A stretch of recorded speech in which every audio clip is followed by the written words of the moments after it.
Nobody saw it coming. A sold-out Tokyo Dome. A record-breaking crowd.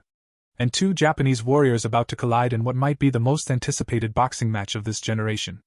Junto Nakatani won his fight. Noaya Inoue won his fight. And now the question everyone is asking, are we actually getting this super fight? Let's be clear about something first.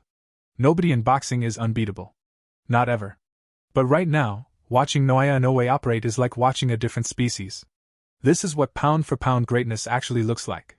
This is what the best fighters in the game are supposed to be doing. And yet, even greatness has cracks. Even monsters bleed. And that is exactly what makes this story so compelling. To truly understand why this fight matters, you have to go back. Not just a few months. Not just a few years. You have to go back to where both of these men started, because neither of them was handed anything. Neither of them walked into a spotlight that was already built for them. They built it themselves, fight by fight, scar by scar, and the road that brought them to this Tokyo Dome collision is one of the most remarkable parallel journeys the sport of boxing has ever seen. Noaya Inoue grew up in Zama, a small city in Kanagawa Prefecture, Japan. His father Shingo was a boxer himself and began training Noaya from a very young age, instilling in him not just the technical foundations of the sport but a discipline and a mental toughness that would define everything that came after. From the very beginning, people around the gym could see that this kid was different. Not just talented. Different. The way he absorbed information, the way he moved, the way he competed, it had an edge to it that most fighters spend their entire careers trying to find and never do. He turned professional in 2012 and from the very first fight the demolitions began. One stoppage after another. One opponent after another walking in with a plan and walking out with nothing. The Japanese circuit at the time was not exactly the deepest pool of competition in the world, but Inoue was making statements that went beyond records and rankings. He was making people uncomfortable. He was making people in the sport sit up and pay attention in a way that fighters from Japan rarely managed to do on a global scale. By 2013, he was already fighting inside the Tokyo Dome complex. The same building, the same energy, the same electric atmosphere that now awaits him again over a decade later. And it was there, in that same iconic venue, that the first real test of his character arrived. A broken right hand in the middle of a fight. For most fighters that is the end of the night. You go to the corner, you tell your trainer, and you live to fight another day. Inoue did not do that. Inoue kept going. Kept throwing. Kept pressing. And won the fight. That night told you everything you needed to know about who this man was going to become. That same injury would resurface in 2015, keeping him out for the better part of the year and forcing a kind of stillness on a fighter who was built for constant motion. Then it came back again following a second-round temple shot in his return against Carmona. And this time it was different. This time Inoue had to cling on. Had to survive. Had to dig into reserves that nobody even knew he had. He lost more rounds in that single fight than he had in his entire career combined up to that point. And he still won. That performance, as uncomfortable as it was to watch, planted a seed. It showed the boxing world that beneath all the highlight reel violence, beneath all the first-round stoppages and the sickening combinations, there was a heart that simply refused to quit. By 2019 the injuries had faded and Inoue had climbed to a level where the entire sport was paying attention. The fights were getting bigger, the stages were getting brighter, and the opposition was getting genuinely dangerous. Then came Luis Neri at super bantamweight. And for the first time in his professional career, Noaya Inoue saw the canvas. An overhand shot landed clean, his legs went, and down he went. The building held its breath. And then he got up, found another gear, and stopped Neri in the 6th round. A year later, Raimon Cardenas landed an almost identical shot in round 2. Same result. Same response. Down, then up, then finish. Both scares did something important. They showed the vulnerabilities that do exist, the tendencies that can be exploited by the right southpaw at the right moment, but they also showed why those vulnerabilities have never actually cost him a fight. Because the response every single time has been more violence, more pressure, and a finish. That intelligent. That destructive.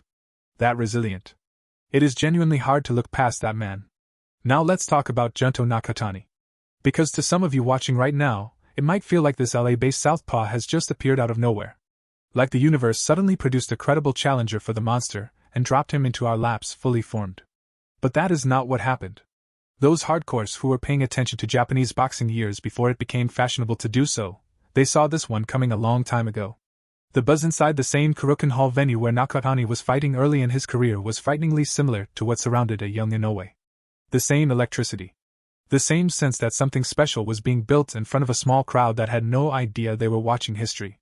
Nakatani started his professional career a few years after Inoue, but the trajectory was immediately recognizable. A 5-year demolition path toward a world title. Sickening knockouts.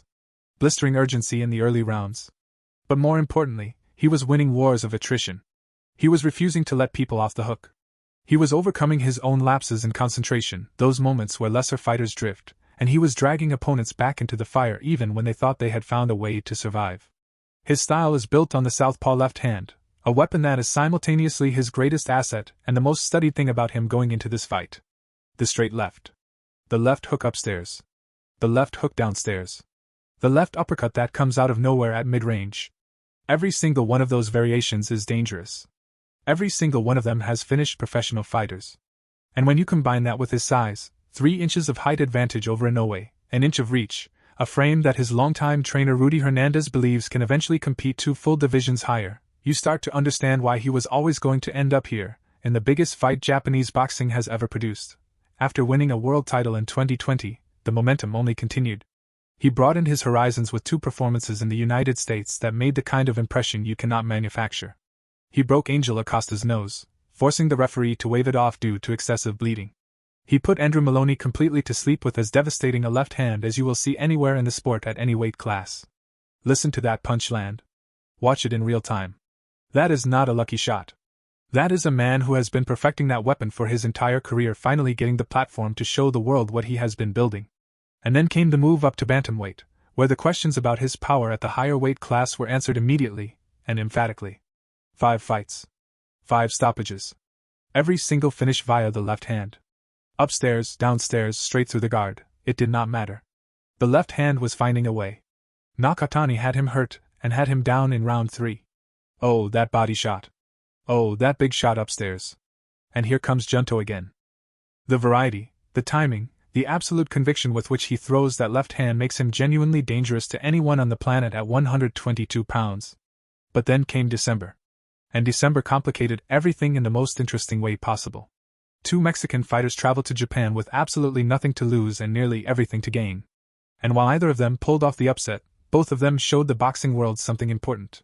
Sebastian Hernandez, a guy that most casual fans had never heard of, walked into Nakatani's fight and proceeded to outthrow him, push him back, use sheer physicality and volume to make the big Japanese plans for 2026 look very uncertain for a few very uncomfortable rounds. Hernandez was just using his body, his relentlessness, his refusal to respect the occasion, to make Nakatani work harder than he had in a very long time. It was not a loss. But it was a warning.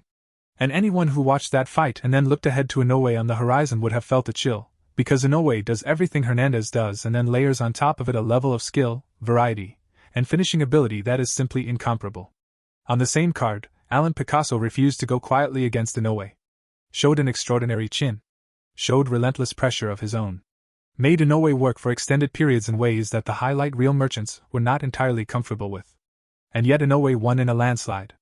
And the fact that a landslide victory can still serve as fodder for his few remaining critics tells you everything about the standard this man has set for himself. This is a heart that has never failed under pressure. Not once. Not in a decade of professional boxing at the highest level. Now here is where it gets genuinely interesting. Because both performances in December, as uncomfortable as they were in different ways for different reasons, actually serve as useful preparation for what is about to happen.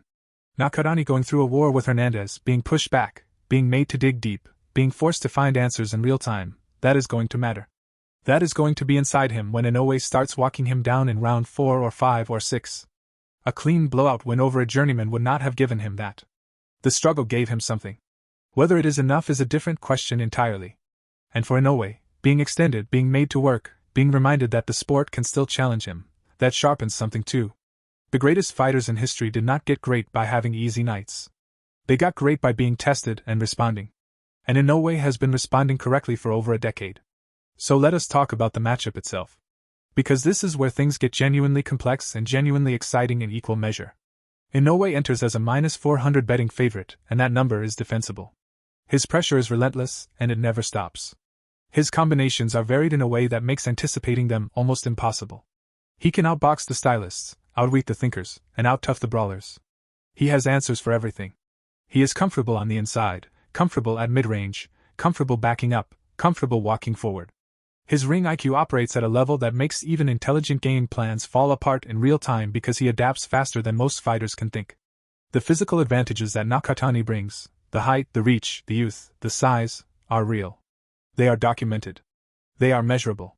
The only man taller on Inoue's resume was Jamie McDonald back in 2018, a British fighter who traveled 6,000 miles for less than 2 minutes of action. Inoue walked straight through him. And the physical advantages Nakatani holds are greater than anything McDonald brought to the table. So the question becomes, can Nakatani make those advantages matter in ways that previous opponents could not? If the feet stay sharp, if the head keeps moving, if he can establish his jab and control range in the early rounds, then the right hand and the left hand start to have space to operate. And when that left hand has space to operate against a fighter with Inoue's southpaw tendencies, the overhand vulnerability, the patterns that Akmadel studied and partially exploited when he became the first southpaw to go the distance with Inoue last year, then the chances will come. They will not come easily. They will not come cheaply. But they will come. The danger for Nakatani is the storm. Because Inoue's pressure is not just physical. It is psychological. It wears on you. It takes something from you that you cannot get back once it is gone. Watching opponent after opponent try to punch in between Inoue's combinations and fail, watching them stand there and absorb, watching that look come over their face where they realize that what they prepared for in the gym, and what is actually happening in the ring are two completely different things, that is the invisible element that no tale of the tape can measure. And Nakatani, for all his talent, for all his power, for all his southpaw danger, has never faced anything that remotely resembles what Inoue is going to bring to him on fight night. What makes this fight historic is not just the records or the rankings or the promotional build-up. It is the context. Two fighters from the same country, shaped by the same culture, carrying the same work ethic and the same refusal to be ordinary, meeting at the absolute peak of their abilities in front of their own people in the biggest venue in their nation. That almost never happens. The stars almost never align like this. And when they do, when the universe hands you a moment this clean, this perfectly constructed, you feel it before the first punch is even thrown. In Japan, they say ichigo ichi. One time, one meeting. A phrase that describes the concept of capturing once-in-a-lifetime opportunities as they arise. The fight has the national appeal of Fury vs. Joshua at Wembley. The skill clash of Shakur vs. Tank at the Barclays. The dramatic weight of Leonard vs. Hearns. And it is happening right now, in this moment, in this era, for those of us lucky enough to be watching. Recency bias has distorted things a little. But strip all of that away and what you have is two elite fighters, two punchers, two finishers, two men willing to risk everything in pursuit of something permanent. A win for Nakatani shocks the world. A win for Inoue brings immortality. And what feels like a final destination for two star-crossed rivals might only be the beginning of something much larger, a new era, a new standard, and a new place for Japanese boxing on the world stage. May 2nd. That is when the world stops. Make sure you are watching.